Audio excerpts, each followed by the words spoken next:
아이답지 않고 너무 조숙한 아이들. 네, 네. 그리고 착한 아이. 네. 말 잘 듣는 아이. 네. 엄마들 좋아하는 아이들인데. 그렇죠. 공부만 열심히 하는 아이. 네. 책만 열심히 보는 아이. 그리고 잘 참는 아이들. 네. 부모가 너무 많은 거를 가르쳐 주려고 하지 않아야 된다고 생각해요. 네. 네. 우리는 너무 많은 걸 가르쳐 가르치고 주려고 싶어서. 해요. 그렇죠. 가르쳐 주고 싶어 하죠. 초등학교, 중학교 때부터 외고가 돼야 된다. 이렇게 결정해놓고 거기에 맞추어서 이제 이렇게 생활을 하려고 하니. 그렇지. 안녕하세요. 쑥쑥 박사 김진숙. 이성숙입니다. 오늘은 전문가에게 듣는다 첫 번째로 현직 베테랑 상담사를 모셨습니다. 안녕하세요, 김선남 선생님.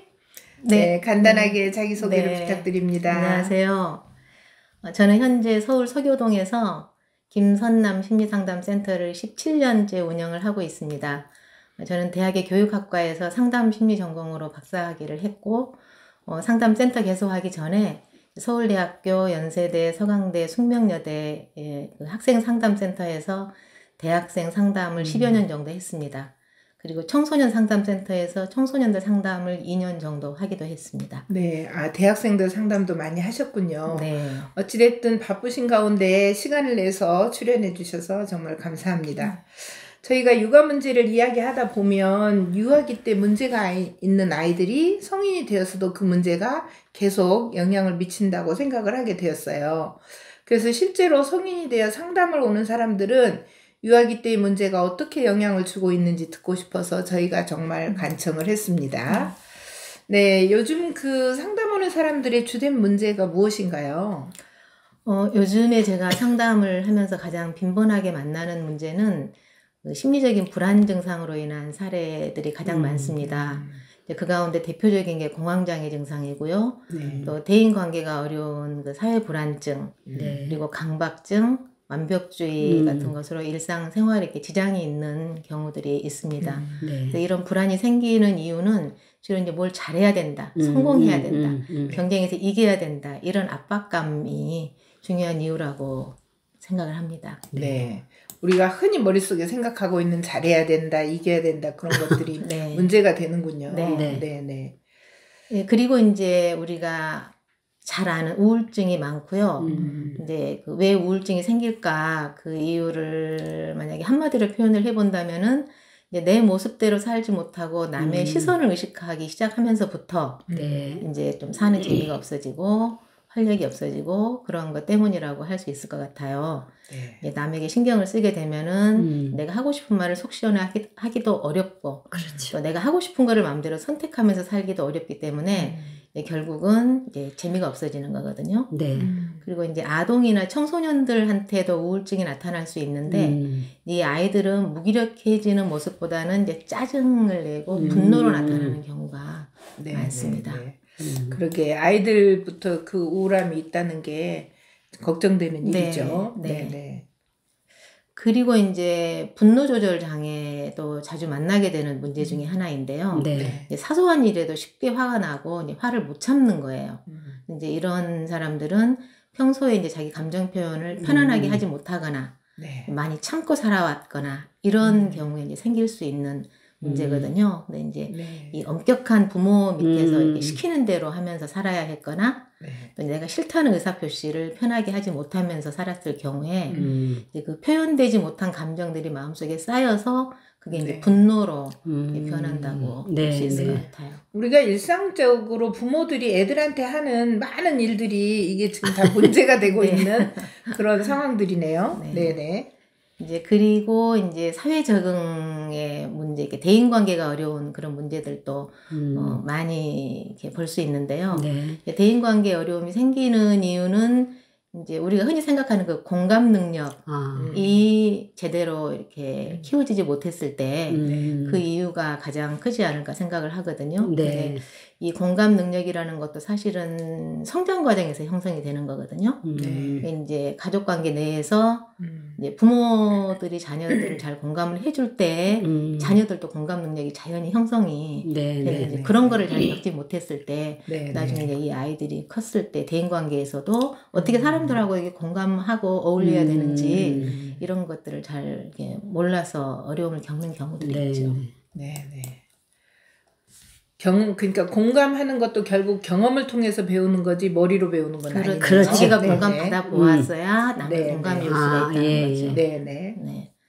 그리고 이제 청소년이나 아동들의 문제들은 일단은 이제 학업 스트레스가 가장 크지요. 우리가 잘 그렇겠지. 알다시피. 네, 네. 이제 뭐 부모들이 대부분 이제 자녀에게 이제 공부하게 되고 네. 또 부모들이 생각하시는 게 공부를 잘해야 얘가 성공적으로 잘 살 거다. 네. 이런 생각을 거의 가지고 계세요. 그렇죠. 부모님들이. 네, 네. 그래서 이제 공부 압박을 상당히 하는데 예. 근데 이제 사실 우리가 잘 알고 있다시피 공부는 누가 하라고 한다고 해서 되는 게 아니잖아요. 네. 네. 하라고 하면 좀 돼야 되는 거 아닐까요? 더 이제 하기가 싫어지고 음. 공부로부터 이제 멀어지게 되죠. 네, 네, 그래서 네.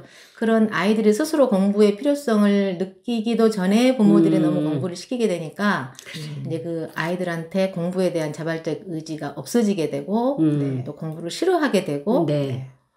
그리고 또 중요한 거는 이제 부모하고의 관계가 악화된다는 점이에요. 사이가 네, 나빠지죠. 그렇죠. 네, 네. 그러면 이제 아이들이 행복하지가 않거든요. 네. 그게 이제 문제가 되죠. 그러면서 이제 문제가 점점 커지네요. 그렇죠? 그렇죠. 네, 우리가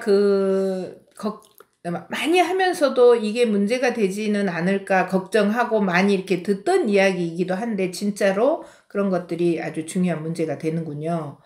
그 상담에 오는 사람들의 주요한 문제가 불안, 우울증, 분노 조절, 사회 적응에 어려움이 많고 청소년들은 주로 이제 학업 스트레스와 친구 관계 때문에 상담을 온다. 네. 듣기만 해도 모두 다 묵직한 단어들이에요. 이게 하나하나를 가지고도 몇 시간을 아마 이야기해야 되는 상황인 것 같은데, 일단 개괄적으로, 대략 그런 문제들이 이제 온다라고 저희는 이제 이야기를 하고, 다음을 좀 진행을 해보죠. 그렇게 이제 성인이 돼 상담 오는 사람들은 이제 저희의 관심은 이 아이들이 유아기 아동기 때는 어떤 문제가 있었는지 이거를 알고 싶은 거거든요. 네. 이제 저도 항상 느끼는 부분이거든요. 네. 이렇게 지금의 문제가 사실은 출발이 거의 어렸을 때부터 시작이 된다. 그리고 부모하고의 관계에서부터 시작이 된다 하는 것들은 항상 느끼는 부분이거든요. 네. 이제 그 유아기와 그 아동기를 그 나이에 맞게 보내지 못했을 때 이제 문제가 시작이 됩니다. 네, 네. 그리고 그때 발생한 문제가 성인기까지 이어진다고 말할 수 있을 것 같아요. 그래서 이제 좀 아이답지 않고 너무 조숙한 아이들. 네, 네. 그리고 착한 아이. 네. 말 잘 듣는 아이. 네. 엄마들 좋아하는 아이들인데. 그렇죠. 공부만 열심히 하는 아이. 네. 또 책만 열심히 보는 네. 아이. 그리고 잘 참는 아이들. 네. 네. 그런 아이들이 사실은 나중에 커서 문제를 겪게 될 수 있거든요. 엄마들이 좋아하는 아이들이 문제를 겪을 가능성이 다 높아. 많네요. 네. 네. 그렇군요. 나이에 맞게 아동기를 보내지 못했다는 것을 조금 구체적으로 설명해 주실 수 있겠어요? 네. 사실 아이 시기에는 생각을 많이 하지 않거든요. 네. 거의 본능에 따라서 움직이는. 네. 행동하는 존재 아이들은. 네. 생각하는 존재가 아니라. 이제 아까 이제 조숙한 아이가 좀 문제가 될 수 있다 이런 말씀을 드렸는데 네. 이제 아이가 조숙하다는 거는 자기 본능을 억제하는 거죠. 네. 그리고 주변 상황에 맞추어서 생각하고 행동한다는 거거든요. 네. 그러니까 정말 아이답지 않은 거죠. 이제 어른의 눈치를 보거나 또 상대에게 맞추어주는 말이나 행동을 하거나 착한 행동, 또 칭찬받을 행동을 하거나 이런 것들이 이제 아이답지 않은 측면이라고 볼 수 있겠습니다. 이렇게 되면 이제 겉으로는 어른스러운데 정신적으로는 성장이 일어나지 않거든요. 네, 네. 그러니까 사실은 겉은 어른인데 속은 아이 같은 그런 그런데 우리는 이제 대체적으로 겉만 보고 생각을 하게 되죠. 칭찬하죠. 이제 겉만 네네, 보고. 겉만 그렇죠. 보고 칭찬을 하죠. 그렇죠. 네. 공부만 하는 아이, 착한 아이들도 상담에 많이 온다는 것을 귀담아 들어야 할 것 같습니다. 네. 그럼 이제 문제가 일어났을 때 부모들은 주로 어떻게 대처하고 있나요? 이제 문제는 유아동기에 시작이 되지만 네. 그게 이제 겉으로 문제로 드러나는 시기는 아마 사춘기 이후부터쯤인 것 같아요. 예, 예. 네. 네, 초등학교 한 6학년에서 중학교 1, 2학년 이즈음에 이제 애들이 자아가 생기잖아요. 네, 네. 그래서 이제 더 이상 부모가 시키는 대로 하지 않으려고 하게 되고 그렇지. 또 또래 아이들하고 관계도 이때부터 좀 문제가 생기는 것 같아요. 제가 이렇게 성인들도 상담을 하다 보면 이 인간관계 어려움이 생기기 시작했던 게 초등학교 6학년, 중학교 1, 2학년 무렵부터라고 많이 이야기하거든요. 네. 그래서 이제 그때가 되면 아이들도 더 이상 어린아이들이 아니고 머리도 굵어지고 개성이 뚜렷해지고 친구 관계에서도 호흡 불호가 뚜렷하게 돼요. 그래서 이제 이때 정서적으로나 이제 행동적으로 뭔가 독립된 성향이 획득되어 있지 않으면은 이 또래 관계에서 잘 어울리지 못하는 이제 상황이 생기는 거죠. 네. 그래서 이제 왕따라든가 따돌림이 시작되는 시기도 이때가 많아요. 초등학교 6학년, 중학교 1, 2학년 때. 네. 그러면 이제 학교 생활이 어려워지게 그렇죠. 되죠. 네.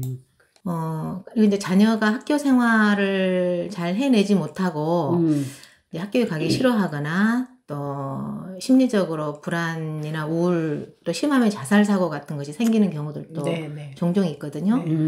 이제 이렇게 자녀한테 심각한 문제가 생기면 이제 그제서야 부모들이 자녀에게 어떤 어려움이 있다라는 거를 알아차리게 됩니다. 그전에는 일단 덮고 싶거나 그거를 문제로 인정하고 싶지 않았죠. 그렇죠. 아이들이 문제로 그걸 표현을 드러내지 안 않기 치. 때문에. 표현도 안 하고. 네네. 이제 그렇게 되면 이제 부모들이 그제서야 이제 아이들한테 그동안 계속 기대해왔던 것들을 좀 내려놓기 시작하죠. 아이들이 그걸 감당을 못하니까. 그리고 이제 자녀가 많이 힘들어지면은 이제 자녀 눈치를 보고 반대로 이제 또 반대로 눈치를 보게 되고 이제 뭐든지 허용해주는 태도를 가지기 시작해요. 공부 안 해도 된다. 너만 이렇게 행복하게 잘 지내면 된다. 이런 식으로 이제 말을 하는데 사실은 마음속으로는 그게 아니죠.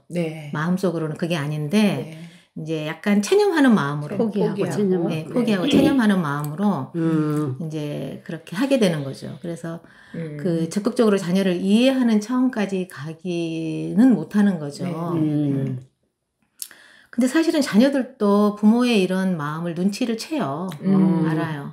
그래서 부모가 나를 진심으로 이해해 준다기보다는 나에 대해서 이제 포기하는구나. 체념하는구나. 이렇게 느끼면서 사실 또 그것도 굉장히 아이들이 좌절하게 되는 지점이거든요. 그렇죠. 내가 이제 구제불능이구나. 그렇죠. 이제 더 자존감도 낮아지고. 그래서 어렵죠. 이제 자녀한테 이렇게 문제가 생겼을 때 그 자녀 문제를 이제 내 부모 자신들과 연관지어서 이해하는 부모들은 사실은 많지 않아요. 그게 나 때문이라는 그렇죠. 나하고 관련시켜서 내가 어떻게 해서 아이한테 이런 어려움이 생겼을까 이렇게 생각하기가 어렵다는 거죠. 맞아요. 그리고 이제 자녀한테 문제가 있는 것으로 이제 먼저 지각을 하죠. 그렇죠. 인정하고 싶지 않겠죠. 네가 문제지. 나는 너를 사랑했을 뿐인 거죠. 그렇죠. 그러니까 내가 이렇게 너희한테 잘해줬는데 왜 이런 문제가 생겼을까? 굉장히 답답해해요.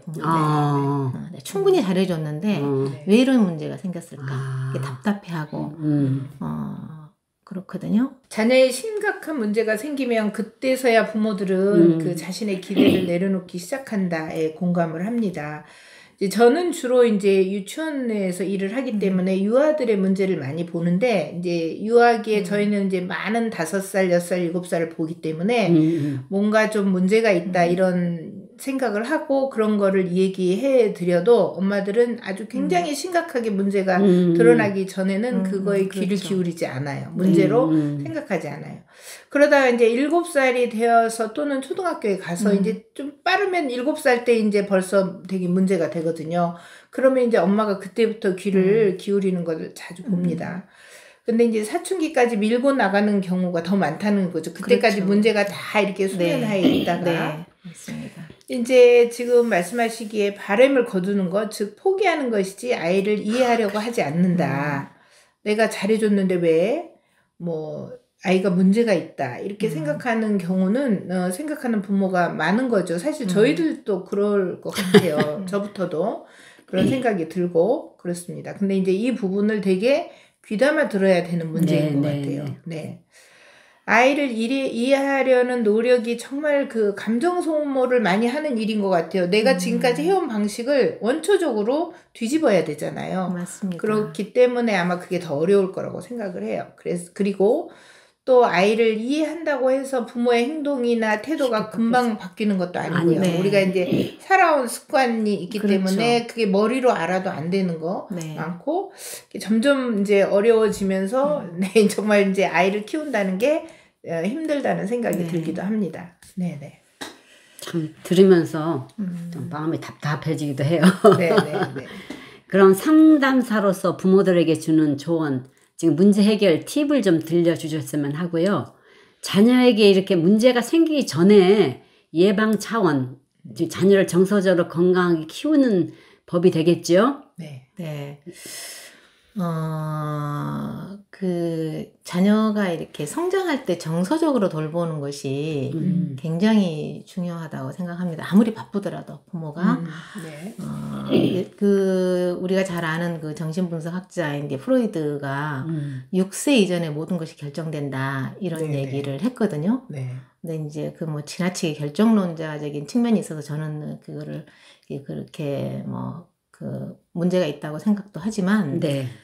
그래도 그 주장에 상당히 귀를 기울여야 한다는 생각이 들어요. 네. 저희가 그래서 그 유아교육 한 사람들은 프로이드가 유아교육자는 아니었지만 그 이 유아기의 중요성에 대해서 되게 그 우리들에게 많이 인식을 시켰기 때문에 그렇죠. 이 유아교육에 프로이드가 공헌한 바도 크다고 생각을 하고 네. 있습니다. 네. 근데 이제 사실 그때 아이들이 커서 6세까지 부모들이 사실은 제일 바쁜 시기이기도 하거든요. 맞아요. 네, 그러니까 네. 제일 바쁜 결혼해서 정신이 아이 맞아요. 낳고 뭐 맞벌이 하고 이럴 때 제일 바쁜 시기여서 사실 그때 아이들한테 소홀하기가 참 쉬워요. 네. 네.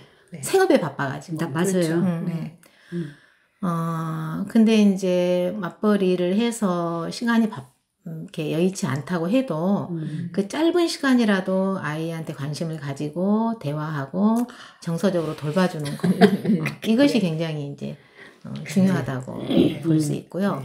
그래서 이제 이 시기가 어찌 보면 자녀 양육에 있어서 골든 타임이라고도 할 수 있을 것 같습니다. 네, 그렇죠. 골든 타임이죠. 네. 네.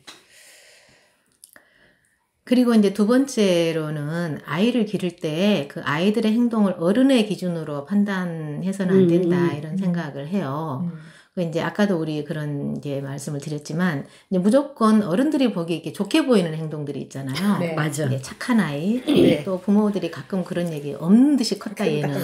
근데 나중에 문제가 되는 거죠. 그게. 네, 네. 그리고 손이 안 갔다. 손이 안 가고 뭐든지 다 알아서 하는. 스스로. 다 알아서 하니까 괜찮은 줄 알았다. 네, 이러면서 이렇게 막 눈물을 흘리는 부모님들도 계시거든요. 네. 그러니까 어떻게 보면 아이가 자기 생각 감정을 잘 표현하고 그게 굉장히 중요하죠. 예, 그냥 우리는 말 잘 들으라고만 하지. 예. 그러니까 그런 표현은 자기 생각을 잘 표현하고 할 수 있으면 사실은 큰 문제는 안 생긴다고 봐도. 그러니까 떼쓰고 말 안 듣는 거는 자기 표현이기 때문에 그렇죠. 오히려 그게 더 건강한 건강한 거죠. 그렇죠. 아이가 될 수 있다는 거죠. 떼써보지 않은 아이들, 또 화내보지 않은 아이들, 이런 아이들이 나중에 이렇게 폭발하면 더 겪게 돼요. 무섭죠. 그렇죠. 이렇게 쌓여있기 때문에. 네. 맞아요. 네. 그리고 이제 자녀를 건강하게 잘 그 성장하게 도와주려면은 이제 부모가 너무 많은 거를 가르쳐 주려고 하지 않아야 된다고 생각해요. 네. 우리는 너무 많은 걸 가르쳐 주고 가르치고 싶어서. 그렇죠. 가르쳐 주고 싶어 하죠. 네, 안달이 나죠. 예. 그리고 이제 부모님들이 흔히 그런 얘기도 하세요. 네. 우리가 겪어보니까 이렇게 하니까 좋더라. 그러니까 네. 너는 부모가 시키는 대로 하면은 훨씬 빨리 빠른 길을 알려주고 빠르게 싶어서. 뭔가를 할 수 있다. 근데 그게 참 그렇지 않잖아요. 네. 이제 아이는 이제 별개의 인격체이죠. 이게 내 속에서 나왔지만 나하고는 전혀 다른 존재인데 우리가 이제 그거를 간과하는 거죠. 네. 그리고 이제 그 자녀의 진로를 결정할 때에도 네. 우리 진로 걱정을 사실은 너무 어려서부터 하는 것 같아요. 네. 요즘에는. 그렇죠. 이제 취직하기 힘들고 네. 이제 세태가 이러다 보니까. 근데 사실 진로를 일찍 결정할 수 있나요? 우리가 살면서? 없지요. 저 없지요, 사실. 두 분 선생님은 언제 대학을 진로를 졸업하고도 진로를 바꾸는데. 그럼. 저도 대학원 때 이 상담원으로 네, 진로를 맞아요. 결정을 했죠. 저도 대학원 마찬가지예요. 다니면서. 네. 근데 요즘 아이들 봐보세요. 이미 초등학교, 중학교 때부터 뭐가 돼야 된다. 이렇게 그렇죠. 결정해놓고 거기에 맞추어서 이제 이렇게 네. 생활을 하려고 하니 이제 그 어려움이 거기서 생기는 거거든요. 그렇죠. 생각해보니 대학원을 졸업한 후에 현재 하고 있는 일을 결정한 거는 오히려 저 같은 경우도 대학원을 졸업한 후에였던 것 같아요. 그렇죠. 네, 훨씬 예. 뒤에. 그래, 네, 그래. 네. 그러니까 그렇죠. 얼마나 이 진로 결정도 미리 정할 수 있는 게 아니고 어찌 보면 우연적인 요소에 의해서 이렇게 살다가 보니까 이렇게 흘러와서 지금 이 일을 하고 있는 경우가 많잖아요. 네, 네. 근데 이제 부모들은 불안한 거죠. 잘 불안하죠. 안 될까봐. 그 부모의 네, 불안이 작용하는 불안이에요. 것 같아요. 그렇죠. 맞아요. 스스로 결정하도록 못 뭐 기다리는 있어야 거죠. 되는데. 네, 못 기다리는 거죠. 못 기다리는 거죠. 네. 네, 요즘 사회적인 추세이기도 한 것 같아요. 이게 불안한 불안한 게. 거예요. 예. 그래서 이제 부모가 너무 이렇게 사회적인 대변자 역할을 하면 사실은 그게 아이들을 이렇게 행복하지 못하게 하는 그런 결과가 되거든요. 그러니까 그 요즘에 그러니까 제가 상담하면서 많이 보게 되는 경우가 이제 그 공무원 시험 준비하다가 이제 우울증에 빠지게 되는 거예요. 근데 이제 공무원 시험 준비를 어떻게 생각하게 됐냐 이렇게 제가 물어보면은 다 부모에게서 나와요. 부모가 권유해서. 네. 그리고 이제 학과를 선택할 때에도 이제 취직이 잘 되는 과. 대표적인 게 경영학과 이런 거죠. 경영학과 출신들이 상담하러 많이 와요. 본인에게 맞는 걸 선택한 게 아니었고 취업이 잘 된 과로 이렇게 하다 보니까 그게 나하고 안 맞기도 하고 또 경영학이 단순하게 안 맞는다라는 점뿐만 아니라 그 선택 자체를 나의 의지로 하지 않았다는 점이 이제 더 중요한 문제가 되는 거죠. 그래서 이제 방황하게 돼요. 진로를 너무 일찍 결정해버리면은 나중에 방황하게 돼요. 천천히 자기에게 맞게끔 이렇게 살아나가면서 그 진로를 하나씩 결정해가는 게 자기에게 맞는 거지. 그래서 이렇게 40, 50대 직업을 바꾸는 사람들이 많은 것 같아요. 뒤늦게 직업을 바꾸는 뒤늦게.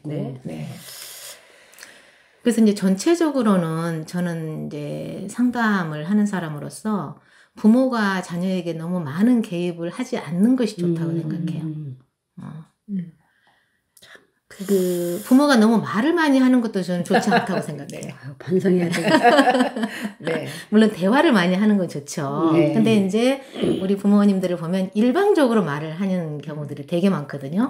이제 잔소리, 뭐 간섭하고 지침을 주고 또 때로는 자녀에게 하소연을 하는 경우도 되게 많아요. 부모가 힘든 것을 자녀에게 계속 이제 하소연하는 거예요. 그리고 이제 자녀의 생활 자체도 너무 잡아주려고 할 필요가 없다고 생각해요. 이제 그 우리 흔히 하는 말이 정리정돈을 잘해라. 이런 말 많이 하죠.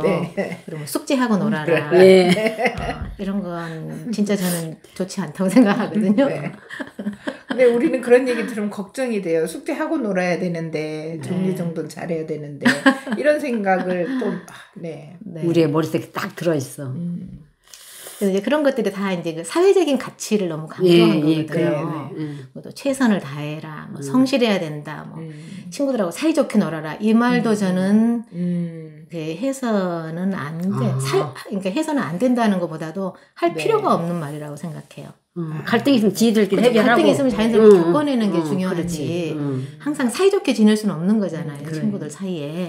우리가 이제 이 나이 되어서 친구들 만나서 이야기를 할 때 그 애들 너무 열심히 살라고 가르치지 말자 이런 약간 자조적인 이야기를 하거든요. 그게 어떤 진정한 의미보다는 그럴 필요 없어. 근데 그게 진짜로 중요하네요. 너무 열심히 살라고 애들한테 이야기하는 거 별로 좋지 않네요. 좋은 점보다 안 좋은 점이 더 많네요. 그 이제 기본적으로 그 아이에 대한 믿음이 필요하다고 생각해요. 뭔가를 막 가르쳐주고 잡아주고 해야만 아이가 잘 클 거다. 이게 아닌 거죠. 다 자기 안에 있는 거죠. 자기만의 개성도 있고 다 있는데 이제 부모로서 너무 이제 그런 것들이 미리 잡아주려고 하다 보니까. 그리고 이제 이런 경우 되게 많아요. 이렇게 자녀를 통해서 대리만족을 하는. 사실은 부모로서 이제 우리도 그런 없다고 볼 수는 없잖아요. 내가 못한 것들을 자녀가 해주기를 바라고 또 내 자녀가 잘 될 때 나도 기쁘고 이제 이런 그래서 근데 이제 자녀를 나의 기쁨으로 삼아서는 안 되겠다는 생각을 해요. 그게 이제 자녀들한테도 그대로 그 기대감이 이렇게 자녀들한테 전달이 되기 때문에 이제 그게 구속하게 되죠. 그렇죠. 이 자녀들은 부모로부터 그런 기대치를 받으면 그거를 부담을 안 느낄 수가 없거든요. 그렇죠. 네. 그래서 이제 자녀가 자기의 인생을 독립적으로 사는데 사실은 이제 지장이 되는 거죠. 네. 제가 선생님 이야기를 들으면서 우리가 이렇게 이야기를 할 때는 반성했다가 또 제자리로 돌아가고 그럴 거라는 생각이 드는데 그럴 때마다 이 영상을 틀어서 뭐 주기적으로 반복적으로 봐야 봐야 될 것 되겠다는 생각이 같아. 듭니다. 네. 지금 선생님 말씀하시는 게 어른스러운 거, 착한 거, 그다음에 배려심이 많고 뭐 남에게 맞춰주는 거, 또 가정 내에서 자기 희생적으로 하는 거, 또는 나보다 가족을 위한 행동, 부모님을 먼저 생각하는 거, 이런 부모들이 바라는 아이들의 모습이 사실은 걱정스러운 모습이기도 하다는 이야기에 우리가 지금 다 허를 찔리는 그런 느낌이 있고 그렇게 마음이 무거워지는 네. 뭐 그럼 어쩌란 말이야? 뭐 또 심지어는 그런 약간 반발이 생기는 뭐 그럴 수도 있을 것 같은데 이런 아이들이 이제 되게 자기 표현을 하지 않는 또는 자기 표현을 못하고 살아온 아이들이라는 뜻이죠. 반발하는 아이를 더 긍정적으로 해석해라. 아이들의 반발, 반항은 결국은 자기 표현이기 때문에 그 아이가 무엇에 대해서 왜 반발하는지를 이해하는 계기가 될 수 있다는 뜻으로 이해가 됩니다. 어찌 보면 우리가 상식적으로 생각하는 거하고 정반대의 해석을 해주셨는데 우리가 잘 들어야 될 메시지를 주신다고 생각을 해요. 그래서 정말 주기적으로 이 이야기를 한 번씩 들으면 좋겠다는 생각이 듭니다. 예. 네. 그럼 자녀에게 문제가 생겼을 때 부모가 도울 수 있는 방법은 무엇일까요? 이제 제일 중요한 거는 자녀를 문제라고 보지 말고 자녀를 이해하는 마음을 가지도록 노력하는 게 가장 중요하다고 생각해요. 이제 자녀에게 왜 이런 문제가 생겼는지, 자녀의 고충은 무엇인지. 그러다 보면 이제 이 부모하고의 관계에 대해서도 부모가 스스로 많이 생각해 보게 되거든요. 그리고 이제 문제가 생기면 이제 제가 만나는 많은 부모님들도 그러시는데 자녀에게 조언을 자꾸 해주려고 하게 돼요. 안타까우니까. 이렇게 해봐라 저렇게 해봐라. 그런데 이제 조언을 먼저 해주기보다 먼저 듣는 것이 굉장히 중요합니다. 이게 들어야 자녀가 이해가 돼요. 자녀를 이해를 해야 도울 수가 있거든요. 네. 그리고 이제 해결해 주려고 하지 말고 부모가.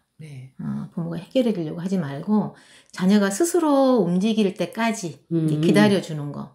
이제 이게 사실은 부모로서는 엄청난 인내심이 필요한 거죠. 그렇죠. 여기서 우리가 대부분 실패를 하는 거죠. 어려운 일, 굉장히 어려운 일이에요. 시간도 없는데 언제까지 기다리라는 거냐. 그렇죠. 걱정이 되니까. 자녀가 표현을 안 할 수도 있죠. 왜냐하면 그렇죠. 자기가 말해봤자 뭐 엄마의 대답은 뻔하니까. 근데 이제 제가 상담을 하면서도 부모가 들어주기 시작하면 자녀가 표현을 해요. 표현을 하면 이제 이해를 해요, 부모가. 그러면서 많은 것들이 이렇게 좋아지는 그 경우들을 보거든요. 그러니까 이제 들어준다는 게 그만큼 중요한 거죠. 근데 이제 또 그렇다고 해서 무조건 허용적이, 아까도 이제 말씀드렸다시피 자녀가 문제가 생기면 이제 뭐든지 그 자녀 위주로 다 들어주고 이렇게 허용적이 되는 것, 또 자녀 눈치를 본다든가 또 자녀한테 끌려간다든가 이런 것도 또 도움이 되지는 않거든요. 그러니까 참 어렵죠. 이래야 되는지 저래야 되는지. 그래서 이제 그 부모로서 현실적인 대응, 이거 참 어려운, 말은 쉬운데 참 어려운 말이긴 한데요. 허용을 해줄 거는 충분히 허용해주고 또 단호하게 할 거는 또 단호하게 하고 그런 그 부모의 역할이 그 균형을 잡는 것이 굉장히 중요하죠. 사실은 제가 이제 부모 교육을 하게 되면은 그런 부분을 많이 부모님들한테 이제 이렇게 말씀을 해드리고 그렇거든요. 포기하는 거하고 이해해주는 거의 경계를 우리가 거기서 되게 혼돈이 굉장히 어렵죠. 많이 오는 것 같아요. 부모님들은 이렇게 포기하는 거를 내가 많이 이해해준다고 받아들였다고 생각을 할 때가 많아요. 굉장히 통제하는 부모들이 나중에는 끌려가요. 자식들한테. 그렇죠. 안 되니까. 냉탕 그러면 이제 이게 두 가지 다 안 좋은 거거든요. 둘 다 안 좋은 거. 너무 통제하는 것도 안 좋고 끌려가는 것도 안 좋고. 부모의 역할을 제대로 해주기가 어렵기 때문에.